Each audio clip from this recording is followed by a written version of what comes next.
Turning now to the weather. We saw top of the broadcast here, heavy rain and winds, a lot of damage in some spots. Lonnie, Quinn, looking ahead to tonight, it looks like there's going to be more on the way. Yeah, it's going to be a sort of a slow mover to get out of here. We got a number of hours to go, but by the morning hours, things will be much better out there. Here's your picture currently for New York City. So you've got some rain out there right now. Temperature coming in at 55 degrees. The wind gusts in the city, 26 miles per hour. Take a peek at the only advisory that we currently have in effect, and it's a wind advisory. It had covered a good portion of the area. You know what? Look at that. As you and I are speaking, this was just up a moment ago, they've now discontinued the entire area for wind advisories, so we are not anticipating any more of those 50-mile-per-hour gusts. But let's keep our eye on the sky, right? So what do you expect as we look ahead? Steady rain continues during the overnight hours until, say, maybe 4 o'clock, 5 o'clock, depending on where you are.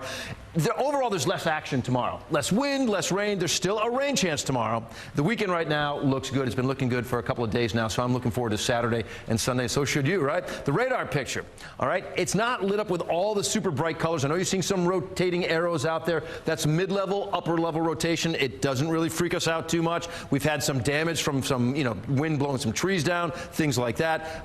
The areas of heavy rain, they're not as heavy as they were earlier, but it's out around Suffolk County. You have a line that extends up into Fairfield County as well. Overall, we've got to wait, okay, not just for this front to move through the area, but behind it. Can you see this swirl back here? It's an included low pressure system. Once that is done with us, then we can really kind of, dust our hands off and move forward here. So let me show you how this is all going to play out. As for those winds, all right, let's get us to tomorrow morning, because by midnight they're still blowing 20 to 30 miles per hour. By 8:30 in the morning, look at this.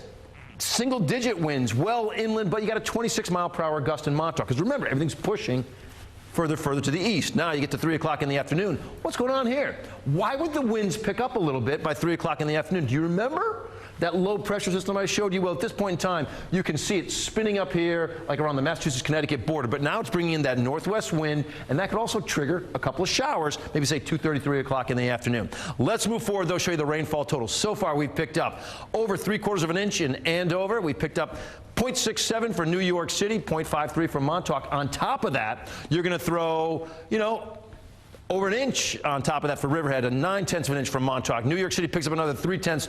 Overall, this is going to end up being a storm that will put about 1 inch to 2 inches for our area. For tomorrow, 66 degrees with some leftover rain, milder, right? And the leftover rain could be some spotty heavy downpours, but for the most part, it's just on again, sort of off again. 69 on Saturday. Things look good for Saturday. Things look good for Sunday at 70. By late Sunday, more clouds will fill in the area, and there could be some raindrops that develop and some raindrops to start your Monday as well. But overall, I think next week looks pretty quiet for the most part. Looks like a great weekend, though. Thank you so much, Lonnie.